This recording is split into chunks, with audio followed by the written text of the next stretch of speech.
Hola, hola, Next Gen Collective. We are back with a special bonus episode of our Women's History Month series. I'm Sue Ladies, and I'm joining today with amazing Stephanie Nuesi. She's a financial analyst, content creator, and founder of Max Up. Her impressive career has earned her recognition from top media outlets like LinkedIn, Fox News, ABC Telemundo, and Hola USA.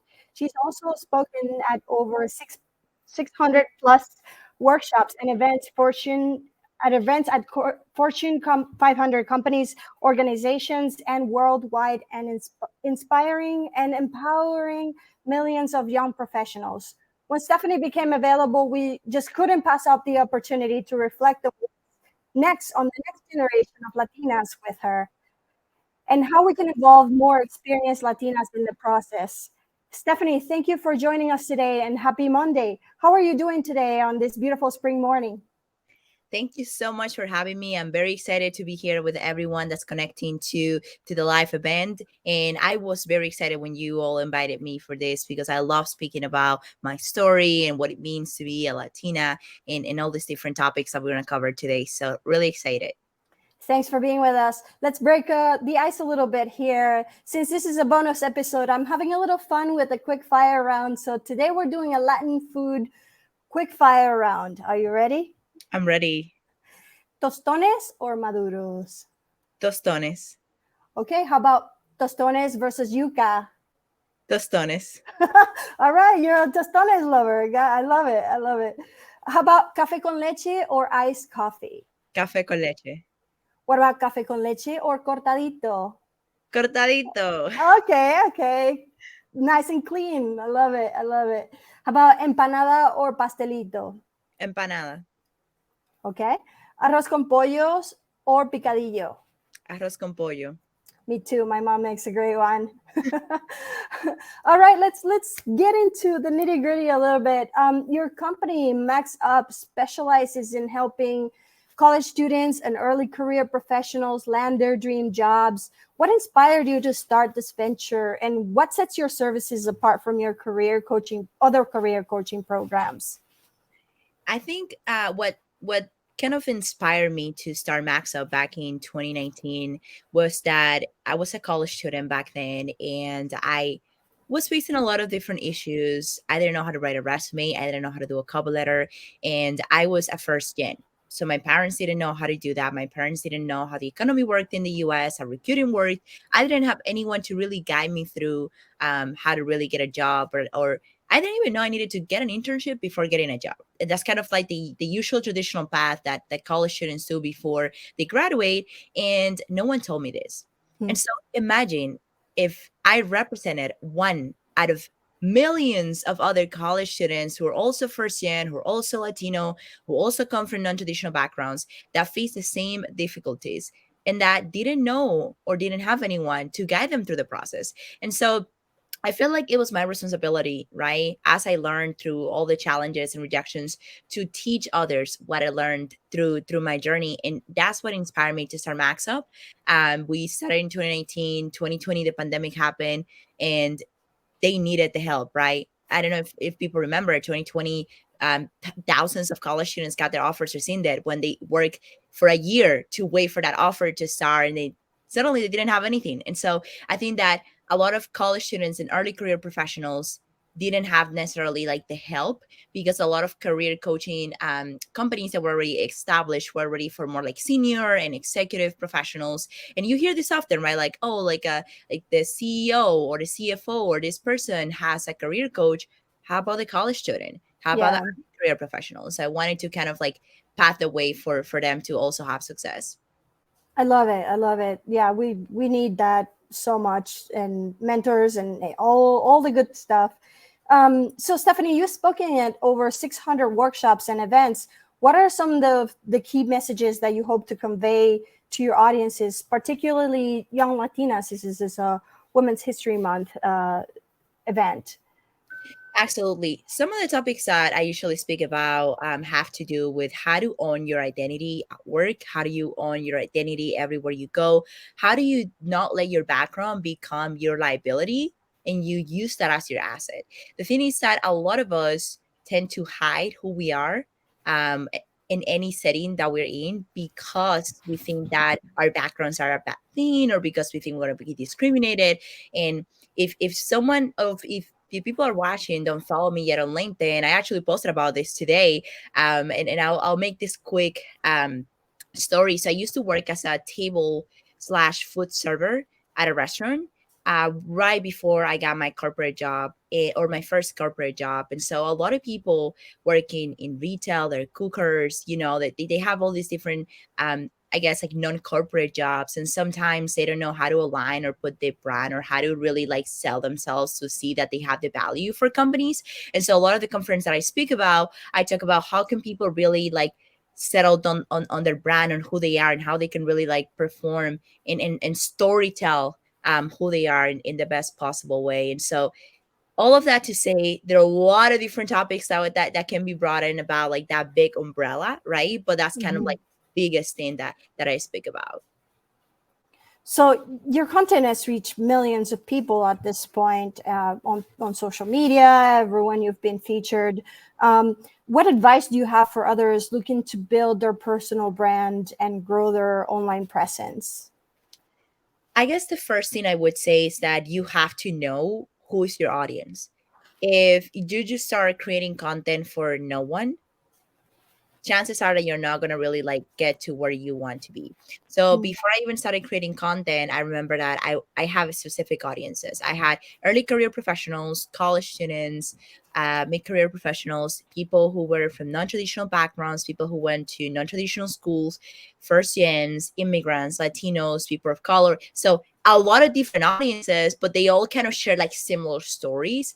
And so once I identify my audience, I was able to create content for my audience. And so and that has to do a lot with like this term in marketing too, where people create a solution for a problem that doesn't exist. And the same thing happens with like when you want to create a brand, like you create a brand for no one, right? So what's going to happen is that no one will really like resonate or relate to what you're sharing. And so I think like once you identify who your audience is, then your message would just go. And then my number two tip, best advice I got, and I actually got this from Miri Rodriguez. I'm giving her a shout out. I love Miri. Shout Yeah, out.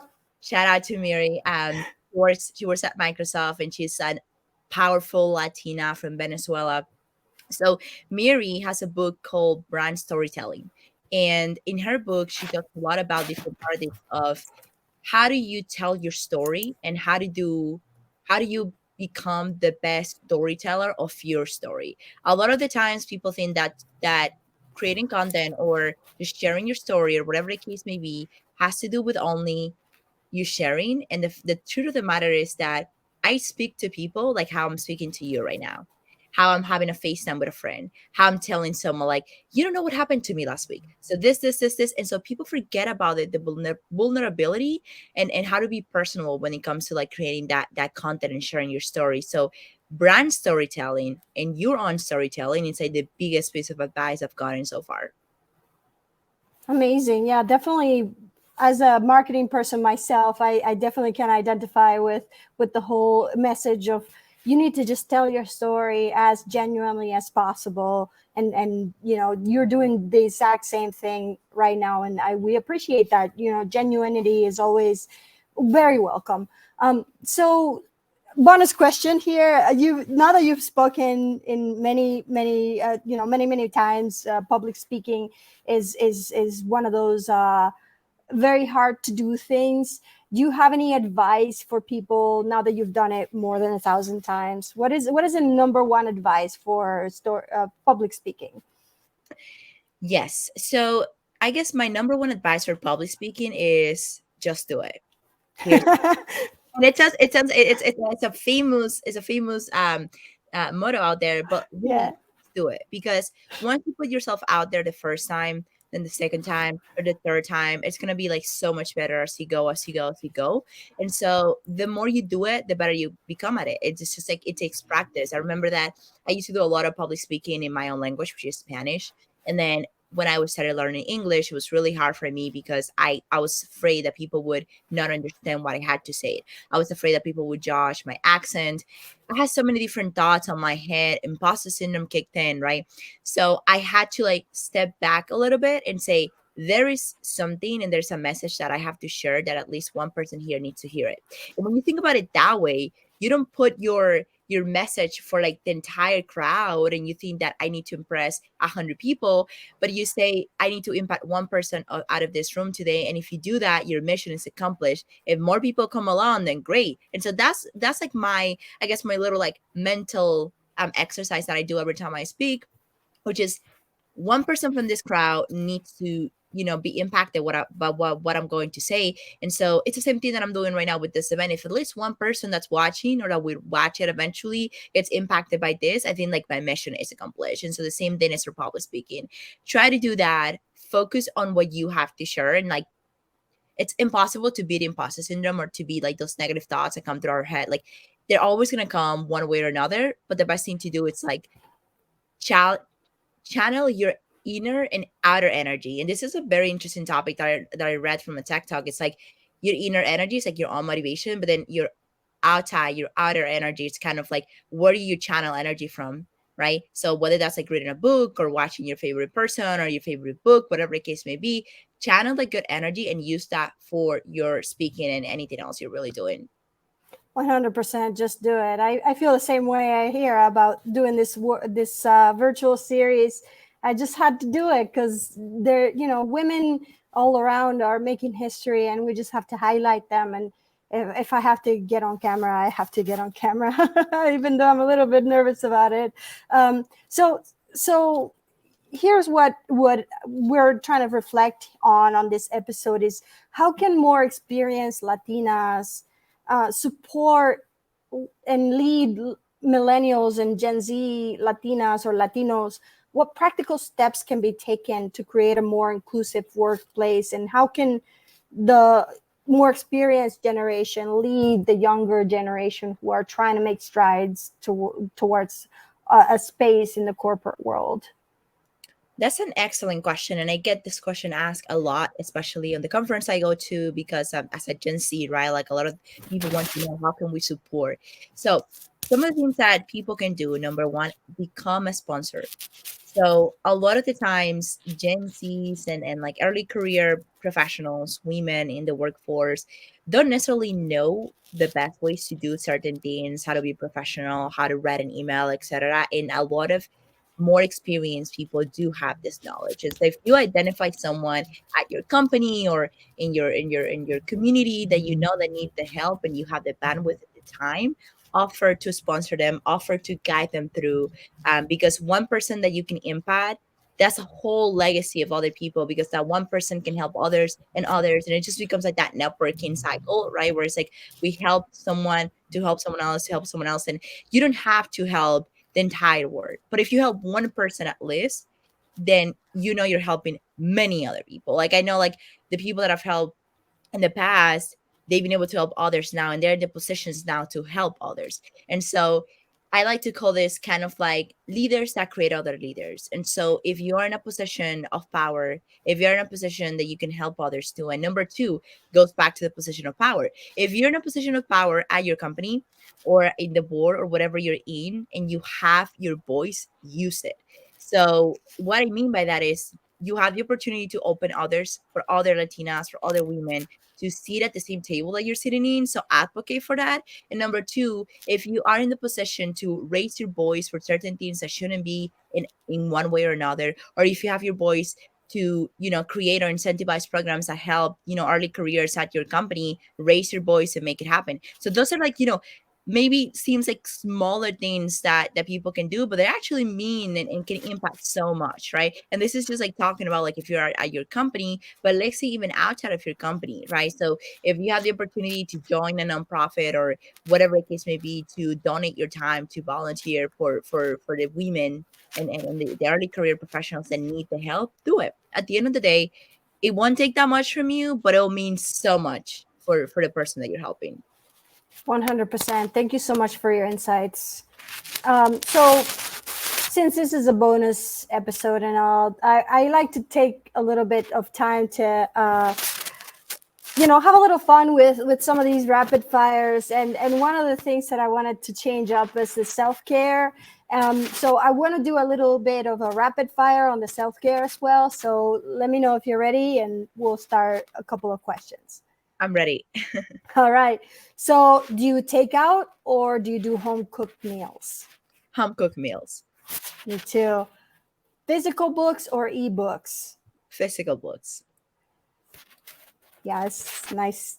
Nice. Turning of the page. Yes. What about workouts? Gym or park? Gym. Me too. I have a home gym. What about monies or petties? Both. Me too. You got to do the whole thing. Both. Yeah. What about what's your favorite self-care tip or trick? What is it that you do that really helps you? So I have two. Number one, I have a little board in my room that I call it positive affirmations. So every day I either write down and put on a notepad, or I read, a positive affirmation from the day before. And I do the same thing with my I have an Apple Watch, and I have an app called I Am. So the I Am app sends you positive affirmations to your phone. You can put the settings to like whatever you want. But I got one the other day that was like, Stephanie's such a wonderful person. Oh, And you are. it meant the word to me, because sometimes we don't hear that often, and you just kind of get all that positive affirmation to yourself, and that's important. That's self-care, right? And so that's sort of the two things when it comes to positive affirmations. The other thing is take 5 minutes of my first day, and like when I wake up, and just do my skincare routine. So like I use a lot of like skincare products, just to kind of like, that's the one thing I do for myself, and I feel good about it, because then that's something that I do outside of like the crazy life that we live. So those are like three things actually that I would recommend. It's super important to moisturize, especially in the winter. Mhm. And my wife also gets the self affirmation, so I gotta turn that on my own, because it seems to work. So thank you for that. Yeah. Stephanie, I want to get to know you a little bit more outside of what you do. Of course, your career is impressive, but can you share some of your passions or recent obsessions outside of your career? Could be anything from watching bad movies on purpose, cooking, collecting rubber ducks. Some people do that. I don't understand it. Yeah, I actually so I like reading a lot of different books. Um these books are from fiction to like romance and things like that. It's funny because a lot of them I read them in Spanish. And then some of them have movies in English. So then I would read the book in Spanish, I would watch the movie in English. But kind of like, it's a little silly of me, but it's just kind of, it reminds me of my background, my home country, like reading in Spanish. Like I grew up in Spanish. I went to high school in Spanish. It was not until like 7 years ago that I came to the US. So for me, like reading Spanish like 1 hour a day just kind of reminds me of like, keep practicing Spanish, never forget where you come from. And so that's like my, aside from my self-care, it's also like something I like to do on my free time. I love it. I don't read it in Spanish enough, and sometimes I forget. I go to Miami, and then I'm like, "Oh, I got a code switch. I don't know what to do." So yeah, reading in Spanish is a great thing to do. So I know Women's History Month just ended, but this is one of the things that I wanted to learn from you is if you had a chance to dine with an influential Latina from history, alive or dead, who would it be and why? Yeah, that's a very interesting question. Influential Latina, does it has to be like from anything? It could be from whatever, like anything. Anyone who inspires you, anyone you look up to, anyone who has been on your radar that you wish to just pick their brain. Yeah. Oh man, there's a lot of them. I'm trying to see like who do I choose? You could do a dinner party. Since this is bonus, let's go all out. Okay, okay, okay. I have a couple people. Well, I guess I mentioned Mary in the past, and like I love what Mary has done, like to contribute to the community. Um Mary? Mary Rodriguez. Okay, Um, Mary Rodriguez. yes, I also would like. So I have someone who is pretty young, but she has demonstrated that she advocate and like she's doing her thing. Her name is Jenna Ortega. She actually play um yeah, as Wednesday in the Adams movie Oh that my was. God, I love her. Me too. I love her. I would love to just have dinner with her and just kind of like talk about anything and everything. I think like she's Yes. pretty young and she's already like putting our Latino faces out there in Hollywood and all these places. So, you know, I kind of I like to say like I like to follow also like early careers like Latina women that are like killing it, that are like empowering because I want more and more and more of us to be, in those spaces. And so that's why like Jenna, you're doing awesome. I look at myself too, like when I like jump on those like conferences or whatever the case may be, like I want the younger generation to like look up and say, oh, I want to have dinner with Stephanie one day. Oh yeah, I would like to have dinner with you too. So I think that I would love to have with them too, because to get both perspectives, from like someone who's already experienced, but then someone like Jenna who like is recent in her career but still like doing a lot, for the community, just by representing, representing like that matters. Representation matters, trust me. 100%. So yes, one day I would like to have dinner party with all of these amazing women from history, along with all the women that I've interviewed, because I feel like that would be quite the party. Yeah. Lastly, Stephanie, I want to ask you what's next for Max Up? What are your future plans, goals, or how can people find you if they want to work with you or take one of your courses? Yes. So people can find me as Stephanie Nuesi, and like Max Up us on the screen here in all social media platforms. And then when it comes to the future, I recently launched a course about how to get brand deals. So like a lot of the times we've seen a lot of like people creating content and saying like they're monetizing on it, or like they're working with this really nice brands and whatnot, and I think like we've seen that with like really famous people. I'll give an example, like when we talk about like Kylie Jenner, or like the Kardashians, or like these people that like work with brands and they get paid a lot. But then my question is, why can't we? Right, like I always say, like you don't have to have a million followers to make it happen, right? And I kind of did that when I started working with brands last year. I don't have a million followers, but like it does work, and a lot of people just don't know about it. So my Mm-hmm. future is to teach people the right ways of going about this, because we need more representation. We need more Latinas, we need more women creating content. We need, more of us like sharing the knowledge of what we learned so far. And so the future goal for me is, now that I've become an instructor, because it's kind of one of my passions, right? I like to teach, I speak at conferences, but now I'm doing it on a different series of courses that I'll be launching in the next few months and years, to teach people several different things, from career to Nice. resumes to everything pretty much, because I feel like sometimes knowledge is lost when you do like events that are live, because not everyone gets to watch it. But if you have something that people can always go back to, and that's kind of like the value of education, right? Like something that people can always go back to. That's what I want to create, because I'm a strong believer of the power and the value of education. I'm with you there, and I will take your courses. So I will, follow up with the links, and I will put the links on the Discord channel for everyone to be able to have it. And I just want to thank you, Stephanie, for making the time to come on. I know that you are a person who is very busy, as all of the other interviewees that I've had, and I just appreciate your time so much, and I appreciate everyone else's time for tuning in this month. Here at Next Gen, we aim to recognize and celebrate rising Latinos and Latina leaders every day, just like Stephanie Nuesi, just like Victoria Jen, just like Karina Mora. And this month we have just such a great honor to featuring some of these amazing and incredible emerging Latinas who are already making their mark and making their in their perspective field and having such big goals in sight. I appreciate your time.